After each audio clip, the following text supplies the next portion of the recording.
So, as we were talking about the saliva and the padan as well as the hand in front of the person in Persepolis.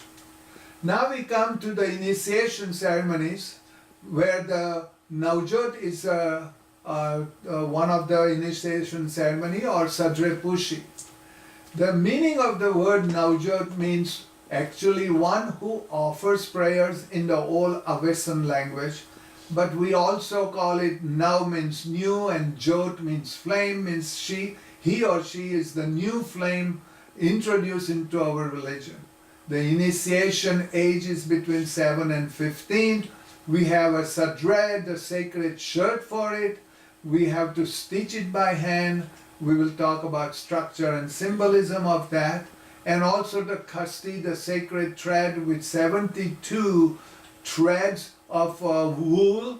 And all of them is hand done and then also hand woven and then structure and symbolism. I am on slide number 36, and in the initiation ceremony of Naujot Pushi or Naujot or Sadre Pushi, there is a ceremony of take sacred bath, the nan. The requisites are pomegranate leaves and a juice. Then we take certain prayers, take the bath. Then it is brought in on the stage where you have the recital of confession of the faith. We do the kasti prayers. Then we do the articles of faith in a Jasame Ongemesda and the final Tandurasti by the Mobit. We will cover this in detail if people are interested in the next class. The Naujot ceremony, as you see here on the upper left hand corner, is the girl is given the nun for the Naujot. Then the Naujotya, one of the boy is led by the priest to the stage. The three priests are putting the sadra on the right hand side to the three brothers whose Naujot is performed on the upper right. Lower right, the kasti is being tied by the kasti prayer by the three mobbeds, and the mobbed is performing the Tandurasti benediction, showering a mixture of rice, rose petal, etc. on the three Naujotyas. Then the Naujotya puts on all the clothes and garlanded in the lower right hand corner, and also the little girl who is now garlanded after the Naujot. Now, in Iran, they call it Sadre Pushi, and they do it usually in a group. And here, very recently in years, there were 14 children who were initiated into Zoroastrian religion by the Sadre Pushi ceremony. Here on the upper left, you will see all the candidates standing with the lead mobbed. Then the ceremonial fire, the atash in Afarganyo is led to the stage, followed by mobbeds and the candidates. The candidates has already put on the sadra themselves, and the mobbeds are then putting the sadra, putting the kasti by the performing the kasti prayer. Then they are doing the final prayers by them, by all the initiates, and then the final benediction by the mobbed on all of them. And then after that, they have a wonderful custom of giving them a diploma saying their Sadra Pushi is performed, as you see on the lower right and the right middle up there.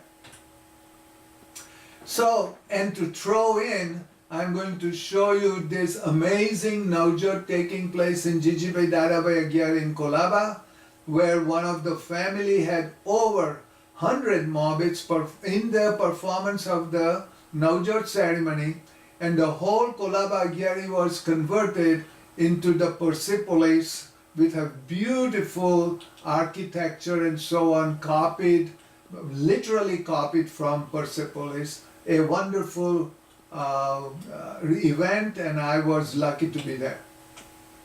So Nawar and Martab are the two initiation ceremony for a priestly family boy to be a mobbed. And so this is not able right now performed here in North America, so we won't cover it. The priesthood in our religion, of at least the Parsi Zoroastrian religion, is hereditary, and so only the priestly family boys can become the priests so far. And the Navar has three parts of it. I talk about the 9-day seclusion called Barashnum the candidate has to go through.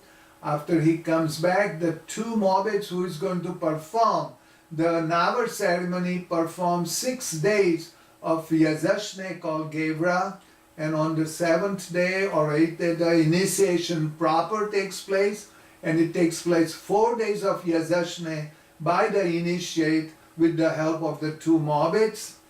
Gurj, or the symbolic mace, is a symbol of the Navar, and we'll talk about that later on. And then Martab is the next stage where he has to go through 1 9-day seclusion, and then when he comes up again, he has to perform Yajashne as well as Vandidat, and then he can perform any liturgical ceremonies. The consecration of the sacred fire and fire temples, we covered quite a bit in details in our last class of Zoroastrian places of worship. The only place that we have to concentrate here is the consecration of a Daremer, and this is the consecration of a Daremer as we did it in the new Daremer of Dallas. Now, one ceremony that we haven't really covered last time is called the boy ceremony, which is the ceremony that requires to be performed in Atash Beram at the beginning of the 5 Gas or gays of every day. And in Daremers of North America, it may be performed when the Daremer is open, which could be 1 or 2 days in a week. We have talked about consecration in quite detail. We won't do it too much here. And then the Tower of Silence and religious requisite alat consecration is not applicable here, and we won't do that. Here are some photographs of the ceremonies. On the upper left-hand corner, you see the 3 Mobbits reciting Vandidat recital at the inauguration of the new Daremer of Dallas, then followed by the Jashan next day before the enthronement of the fire. The Jashan fire is taken in the